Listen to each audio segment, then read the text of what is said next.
Good morning. Thank you. We got to wake up a little bit here. You seem very sleepy. So as was mentioned before, this is my 8th time speaking at SGx.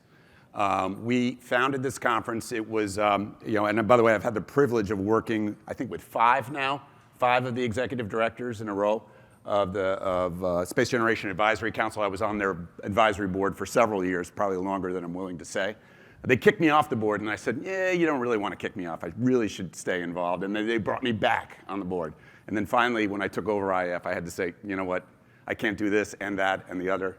So at some point, you have to say no and stop volunteering. But really, my talk today, what I want to talk about is getting involved, being involved, giving back, and really how much you get in return for being involved in organizations like this and events like this. So rewind a little bit. Manu Rathnasabapathy, and I always have to remember her name because she has NASA in the middle of her name, right? It's pretty cool, right, that you have NASA in the middle of your name. She and I were talking in Paris 9 years ago, and I remember the conversation distinctly. And she said, you know, all the space conferences I go to are super boring. People get up, they put up a PowerPoint slide, they talk through the bullets, then the next person gets up and does the same, and the next person gets up and does the same, and it's boring. Maybe 2 questions at the end. You know this thing that's going on with TED Talks and TEDx? I'm like, yeah. She said, why don't we do that for space? And I'm sitting there thinking about it. I'm like, yeah, we should be able to do that for space, right? How hard could it be? And I literally got on the plane the next day. I flew back home from Paris to Washington. And on the entire flight, I sat there with my laptop mapping out this event. And I sent Manu the slide deck, and I said, here you go. Let's go do this. And we created it. And thank you to Jeff Hill and the people here at Axis Intelligence and the Satellite Conference, because they bought into the concept. I think Brad discussed it earlier about how few young professionals were here. And by the way, I always tell Dan Goldberg, who's the CEO of Telesat, that his comment on the stage was, people like the industry, we don't need young people. I was like, Dan, what are you talking about? We need young people, right? We need young people, we need energy, we need creativity. We need to have these people involved in the event. So we went to to the organizers of Satellite, and we said, here's the concept. We want to do this event. And they bought into it. And they said, yeah, we'll give discounted or free registration. We want to get young people at the event. We want to figure out how to make this thing a success. And then, for some reason, I agreed to give one of the early talks at the very first SGx, which was actually out at the Gaylord.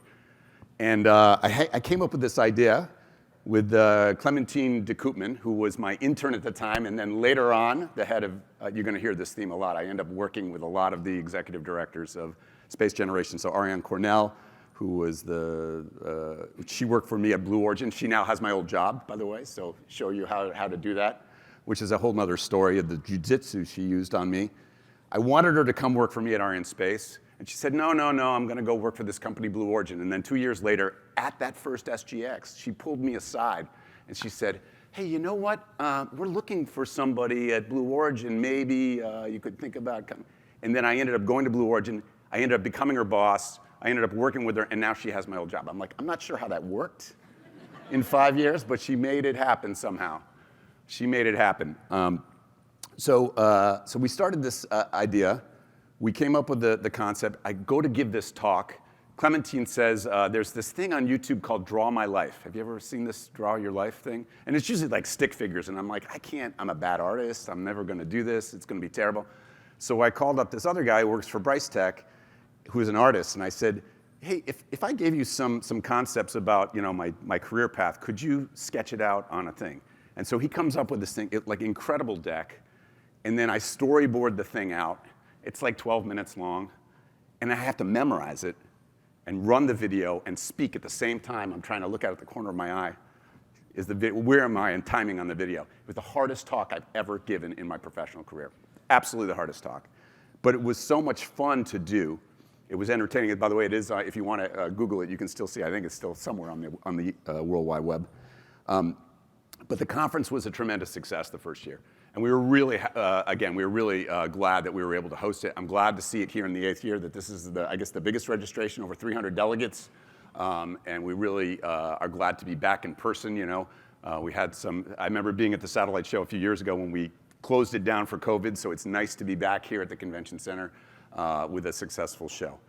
But again, to go back to the point, which is, I didn't start in my career thinking, you know what, I'm going to be in this and do volunteer and give back so that I can help support young professionals. It was never my goal, my idea, my thought. But I can remember sitting at an IAC conference probably 13 years ago, talking with two of my mentors about the fact that there were not enough young people there, that we couldn't figure out how to fund and raise money for scholarships or grants to get people to come to that show.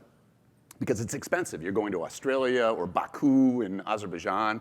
It's a very cool place, by the way. If you can go to Baku, highly recommend it. How do we fund people to go to an event like that? How do you raise the money? And I said, well, that can't be that hard, right? We could put on a conference. We could figure out how to raise the money. We could send people. And then I thought about it for a second. Well, how am I going to get US companies to give me sponsorship money so I can send international people to a show when they can't hire the internet? And, you start to go down the logic train, and it gets very hard. So we figured out a way to fund the US nationals, US young professionals, right? Graduate students, young professionals, to go to the show, and then let the IAF and SGAC figure out how to take their scholarship money and give it to young professionals and students from Africa, from Asia, from European countries and other parts of the world, Latin America, and try to help the developing and emerging countries of the space sector get involved. And what we found with that event, and by the way, at the time, SGAC was not a full partner of the IAF. They were kind of like, it's the young people, pat them on the head, they'll be okay. We have these old organizations, the IAA, we have IISL. It's very prestigious. It's the old people with gray hair, mostly men, by the way. And that we couldn't figure out, how do we make the young people legitimate in this, right?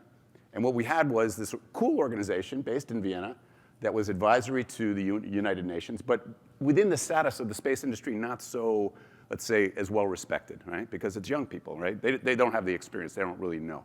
And over those years, we were able to grow SGAC, which is now a full partner. And really, by driving that and driving the agenda, and it's now 150 delegates, yeah, at the Congress, which, by the way, I think should be 200. Let's work on that. Maybe 300. We need more young people.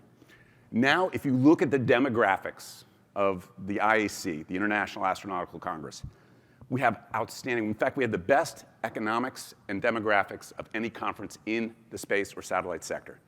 45% of 9,300 delegates in Paris were under the age of 35. 45% of the people. It's incredible, right? It's incredible. And as an organizer, somebody who I've done umpteen shows at every conference in the world, blah, blah, blah. You're lucky if you get like 10%, maybe 20% of people that are under 35.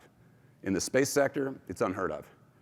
And when people come, when you're your age and you start coming to these shows and events, you're going to keep coming back over the course of your career. Why? Because it's value added. You're going to learn, you're going to network, you're going to figure out how to advance your career. And so for me, it's super important that you're here today. It's super important that you apply for scholarships and opportunities, whether it's SGAC, whether it's the Young Space Leaders Program for the IAF, whether it's Future Space Leaders Foundation, that you apply, that you get involved, that you volunteer for organizations like that, and folks like Cody and others that volunteer through SGAC that come and get involved. This is really important stuff, because you're going to network. You're going to meet the older people. You're going to meet your colleagues and your future collaborators over the course of your career when you come to an event like this. So that I'm 30 years in this business. Let me tell you, I know. I don't look that old, right? That's what you were thinking. No, I'm 30 years in this business, and a lot of the people that I grew up with, that I started with at the US Department of Commerce way back in the day, are still my best friends now, right? It's always, somebody was telling me there's a book coming out on this subject, that the people that you meet right at the beginning of your career, that somehow you have this intrinsic connection from the very start of your career, that you follow through with these folks all the way to the end, which is fascinating to me.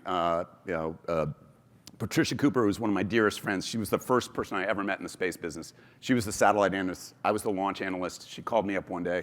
I literally walked down one flight of stairs, sat in her office, and she's still one of my best friends in this business today. And I just called her last week, and I said, you know this spectrum issue about sharing spectrum? We're building a space station. There's people on the launch business. And she explained it to me in like 5 minutes. Boom, boom, boom. Here's what's going on at the FCC. Here's the thing. And that's the kind of network that you're going to build and you're going to find valuable for yourself down the road, right? That you make those connections, that you get involved with that.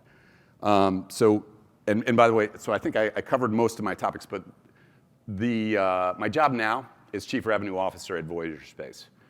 So if you were to ask me even 1 year ago, if my job getting up in the morning was thinking about building a commercial space station and putting it in orbit before the one that's up there now is retired, I would have said, you're crazy. That's not what I do for a living. I'm like a revenue guy. I was a launch guy and with satellites. And now that's what I get up every day, trying to figure out how to get organized to build a commercial space station to be there by the time that the ISS is retired in 2030. And it's super fun, right? It's super fun. And to Brad's point, you're at the right place at the right time in the right industry. Space is cool and sexy now. It's like the fun business to work in. Everybody knows who SpaceX is and Blue Origin and a lot of these other companies that are out there now. Everybody's watching launches. We have reusable rockets. We have commercial space stations coming online. We have companies trying to raise money to build capsules and spaceships to go to the moon, to live on the moon, and to go to Mars. Like, when I started doing this 30 years ago, no way.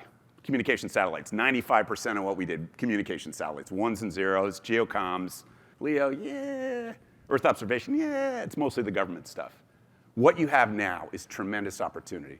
It's driven by applications. It's driven by ones and zeros. It's driven by what we do in space, making life better here on Earth. So get involved, give back, volunteer. Thank you.